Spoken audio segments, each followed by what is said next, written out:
John Nash. John Nash. John Nash said that. That's a good quote. Well, let's go All right. forward. Okay. All right.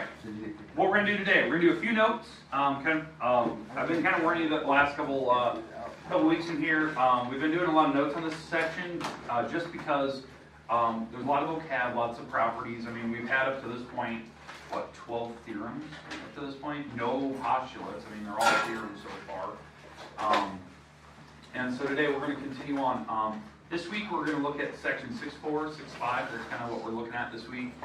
We get to 6.6, fine. So be it. This section we're in right now is actually incredibly short. It's only 2 theorems. I mean, that's really all the properties we have. The thing is, it introduces rectangles. So there's specific types of parallelograms that we haven't seen for a while. So we're going to go through goals today, definitions, properties, and then I'll give you the rest of the time today after we're done to work on your homework. As I said, I want to give you about 10 to 15 minutes today for the actual work. Homework that we had last Friday is actually on the board. That's your page 417, page 421. I'll give you some time to work on that today. Remember, it's due tomorrow. That's the one where it's pretty much very similar to the last previous homeworks we've done, where you set certain walls equal, certain diagonals equal, certain angles equal. But the trick was on that assignment, there was, I think, 2 or 3 problems where you have to do a system, where you have to actually solve, 2 variable problems. That was the only difference, because you're going to start to see that more and more when we start going through the sections. But today, let's start with rectangles. Let's go through the goals here. Major goals that I want to cover today, introduce triangles. I think we talked about the definition of a rectangle, but we never went through any properties about it. So I want to go through that definition one more time, and then we'll get to our 2 properties, Theorem 6.13 and 6.14. Those are the 2 theorems that we need to cover. They're actually, and this is the weird part, they're actually the same theorem. 6.14 is actually the converse of 6.13. And that's something you should have noticed on those last... James Pregnant, please come to the office. James Pregnant.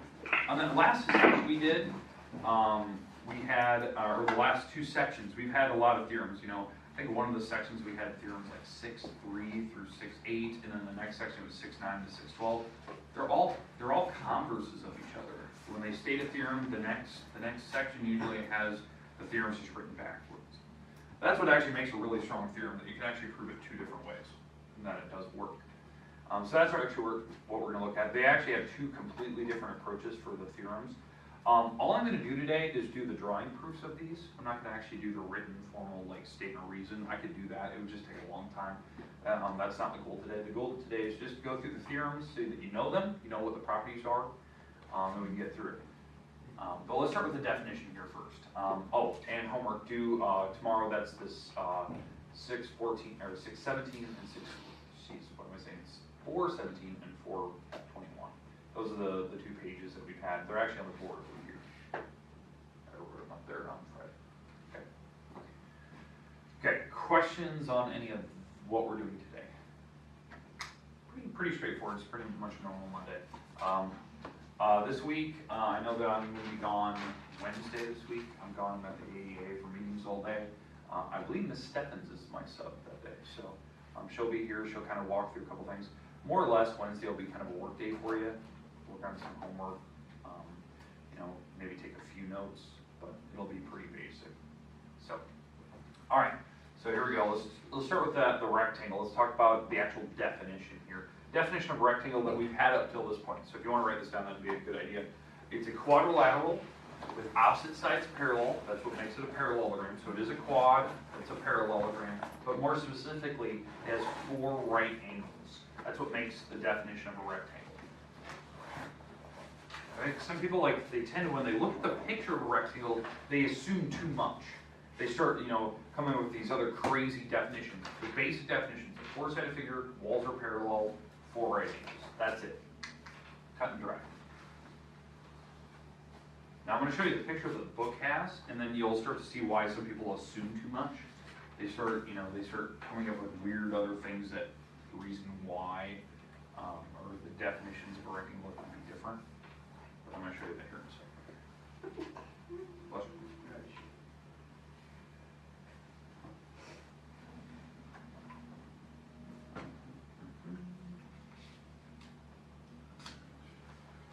So let's write that down.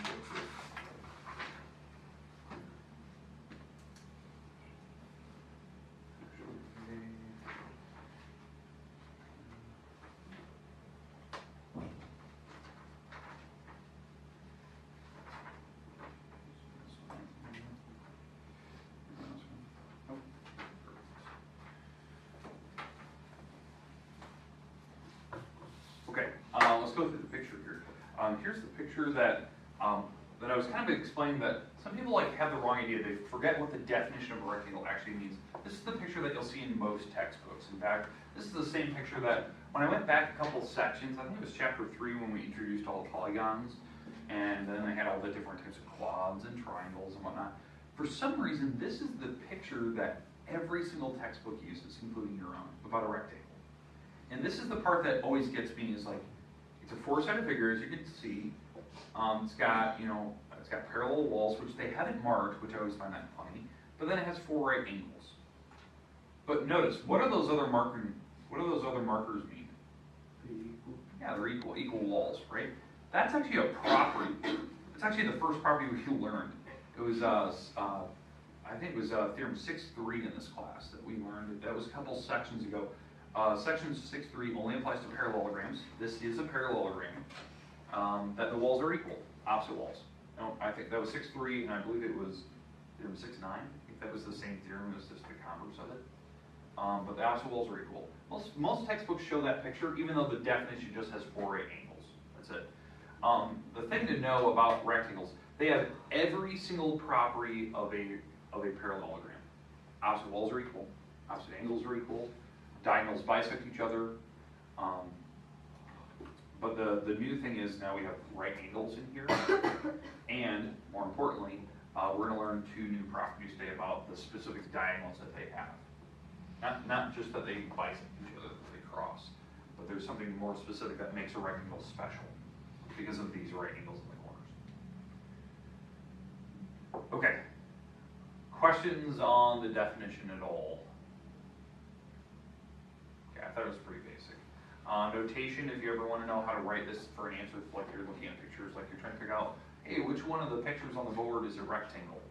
How you write that, this is the way the book does it. They always write the word rectangle, and then they put the 4 terms in order. They spin clockwise again. I've actually seen a rectangle in your book. Sometimes they draw it like this. They'll put the right angles, and then they'll put the ABC. I've seen some textbooks do that where they get kind of lazy and they don't write the word rectangle. So parallelogram, you can draw the figure and you put the 4 letters. But on a rectangle, the book very specifically actually writes the word rectangle, so you're not assuming it's a different shape, not just a random quad. Okay, but that was kind of the thing. I like you to know the notation if you're ever looking at the book and you're trying to figure out what they're actually saying here. They're describing the actual. Okay, first theorem of the day. This one does have names, which is really kind of weird. They do have names, both 6.13 and 6.14. The other theorems we've done up till this point really haven't had any names yet. But here's the words. So if a parallelogram is a rectangle, then its diagonals are congruent. That's different than what we talked about before, right? Parallelograms, the diagonals cross each other. They split each other in halves. But on this particular theorem, we're going to show that the diagonals are actually the exact same sizes, both of them, which is different. So we'll let you write that down.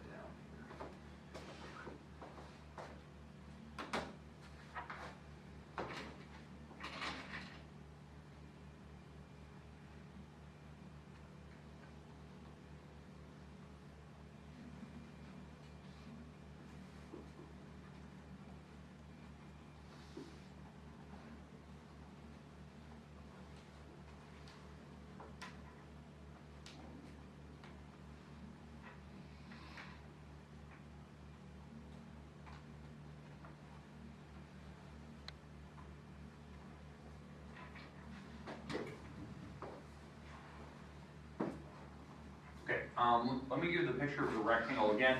I'm going to put the diagonals on this picture this time. A little bit different than what we had in the last picture. Okay, so here's the picture that the book uses for this particular theorem. It is a rectangle. It has the 4 right angles in the corners, right? But now we're going to be drawing the diagonals. We're trying to prove that the 2 diagonals are exactly the same sizes. So the length of them is the same. So that's what we're going to go through.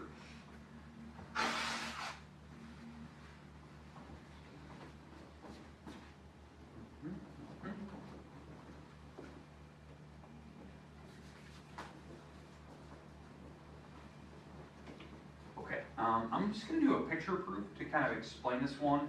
Hopefully it will make sense to you. The goal is to show that the diagonals are the same. So that's kind of the idea here. Okay. Now, I'm going to try to color code this. Is anyone here colorblind?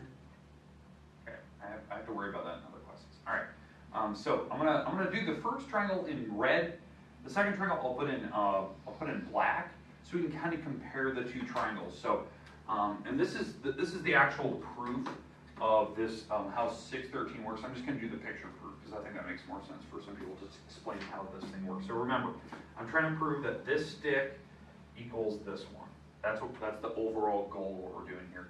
Okay, so let me draw the triangle. So I'm going to outline the first triangle.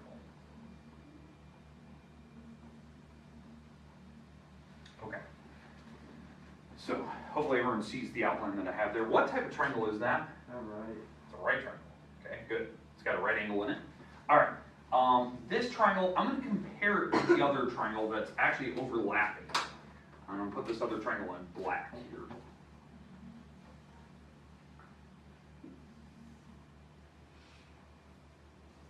That.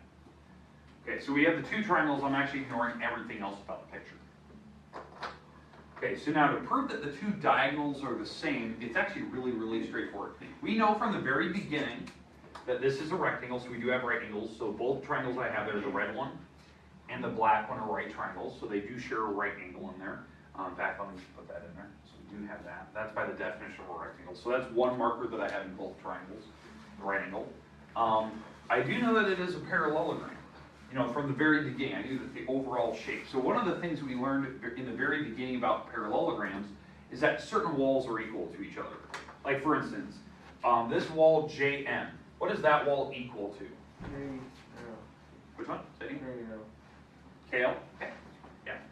It's equal to that wall, right? The opposite wall. That was according to 6'3" or 6'9", whatever you want to call it. So the opposite walls are equal. So now in both triangles, the red triangle and the black triangle, I have two markers. I have the 90-degree marker, I have the blue marker, I have the blue marker and the right angle, right? So side and angle.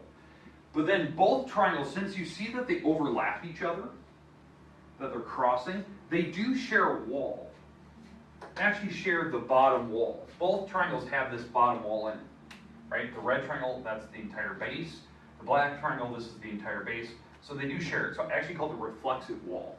Usually when we see the reflexive property, we always have a property like this, where, you know, they're sharing the wall in the middle of the two triangles. But on this one, this is kind of the weird part. This is the one that's really kind of tough to see. They do share the bottom together, so it is reflexive. It's the same wall in both pictures.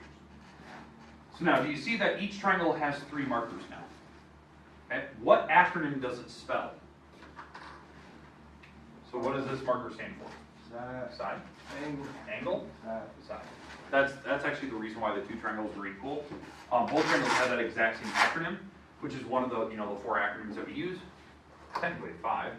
And then the last step, now that I know that the two triangles are exactly equal, I can show that their matching parts are the same. Namely, this piece right here, this diagonal, is exactly the same as this diagonal. Because those are visually matching parts. They are the hypotenuses of those right triangles. The two triangles are exactly congruent to each other, so we know that those can be equal. So, in fact, JL, that diagonal, is exactly equal to MK.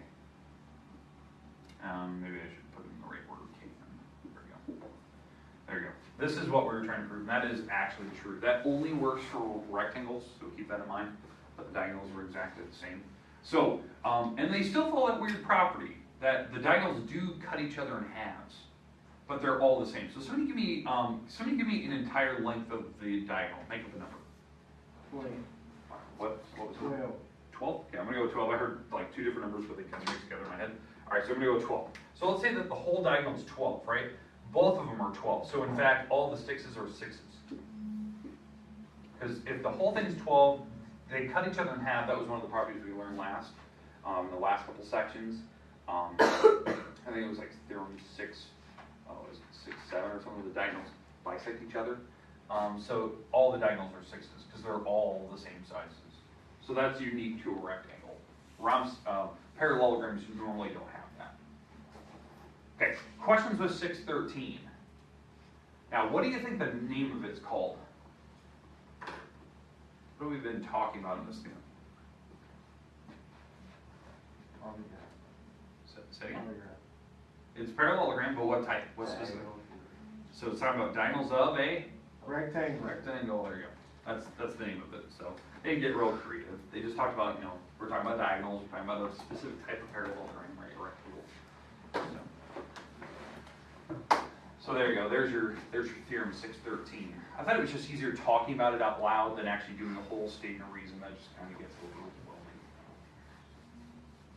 Now the good news is the next theorem is almost identical. It's almost identical. It has the same wording. It's just the converse. So they're going to flip it around. So instead of starting with the fact that we know that the shape is a parallelogram and a rectangle, I'm going to start with the fact that we know the diagonals are equal and prove this.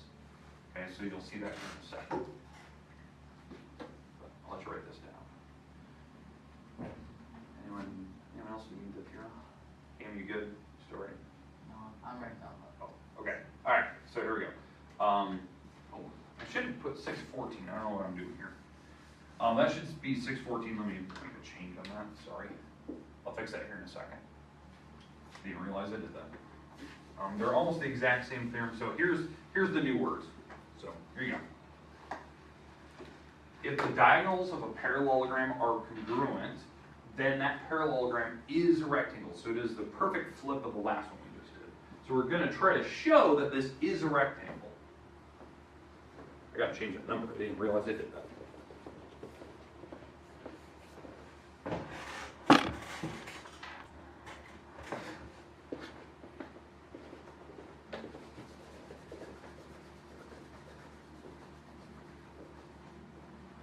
Diagonal of a parallelogram are congruent, then the parallelogram is a rectangle. So in the end, we have to actually prove that this shape has 4 right angles. We have to prove that it's a rectangle. So we know it's a parallelogram. We have to show that we have right angles in it. So we'll do that here in a little bit. Freeze that.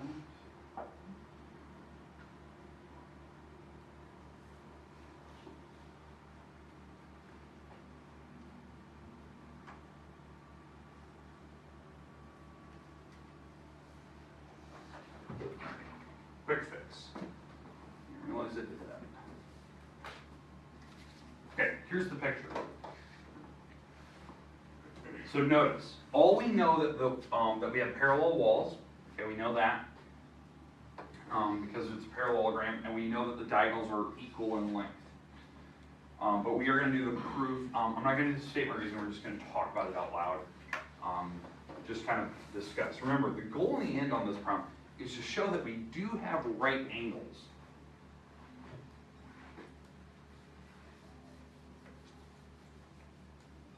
Okay, so there's a couple different ways we can actually prove this one, which I think is kind of fun. But yeah, so we'll just kind of go with the basic stuff here.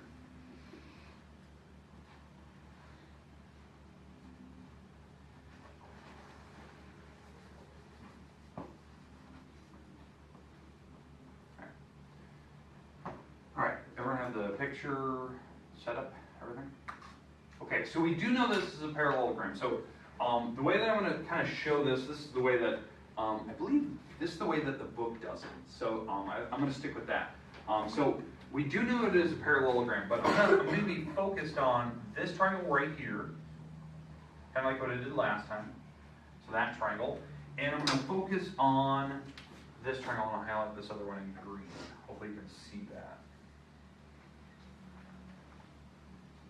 Okay, so I'm doing the 2 overlapping triangles again.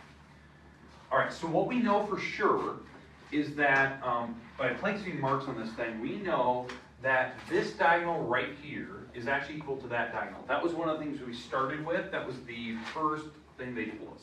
The diagonals are congruent. Okay. So that's one marker in both the green and the red triangle. Now, the other thing is that we know that this is a parallelogram, so we can do the opposite wall idea again. Okay, so this wall over here, let me put a mark, this wall is equal to that wall, okay? And they have the reflexive wall. So what can you tell me about the 2 triangles now that we know that they have 3 markers? It's side, side, side. Exactly. By side, side, side, the triangles are exactly equal to each other. That's exactly right. So the triangles are identical. Everything about them, angles, everything. So what we know is that since the triangles are equal because of SSS, side, side, side, certain angles in this picture are in fact equal to each other.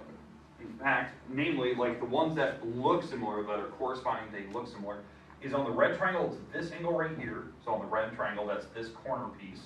And on the green triangle, it's this angle down here. So that's the green triangle, that's this corner piece. Those are visually matching parts. Those two triangles, so that is angle Z and angle Y. Those two angles are in fact equal to each other. We know that. Those are visually matching parts of the two triangles. Well, here's the thing.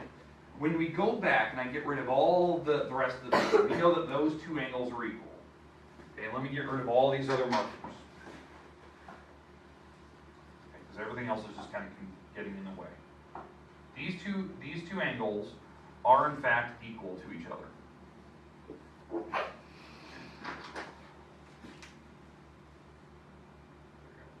So that angle and that angle are equal. Well, those angles are said to be same side interior or consecutive. One in one corner, one in the other corner. They're like, if you go clockwise or counterclockwise, they're side by side. What should those two angles add up to be? 180. That was one of our theorems we've had. Consecutive angles have to be supplementary in a parallelogram. And if they're the same angle, let's call them both like the letter n. So that, like this is n degrees, that's n degrees, whatever you want to call it. So that's like the variable I'm using. So m plus m has to equal 180. We know that. Well, that's two m's, right? Because they're the same angle, so you can actually add m's together. And when you divide by 2, what should each m be? 90. That's 180 divided by 2. Well, we had a theorem that said if you have one right angle in a parallelogram, all of them are right angles. That was actually one of the theorems we had. I think it was like theorem 611 or something like that. That if you have one right angle, they're all right angles in that picture. So in fact, now that I know that, I can transfer the right angles across. And what type of shape is it now? Right. Rectangle, by definition. Because now we have right angles in that picture. That's kind of the idea. So it's doing a little bit of algebra, kind of like the style of it, but you had to know your consecutive idea that they have to add to make 180 and solving using algebra. Now, doing the proof of that one, like actually proving this statement of reason, oh my goodness, there's a lot of lines to that. Just getting to the first part where the triangles are equal, that's 3 lines or something, but getting to the point where you can get to, all angles are 90s, it takes 3 or 4 more properties. To me, it was like 7 or 8 lines. I don't want to take you through that. I think just following it up here makes sense. So we can kind of show it. Okay, now, the name of this one, it is the converse of the other theorem. In your textbook, they name them the same. It's still called the diagonals of rectangles. The correct term, the correct name of this one is called the converse of the diagonals of the rectangles. So it is the converse. It's the perfect flip of the last one we did. But the way your book says it, it just calls it the diagonal of rectangles theorem. Okay, questions, comments?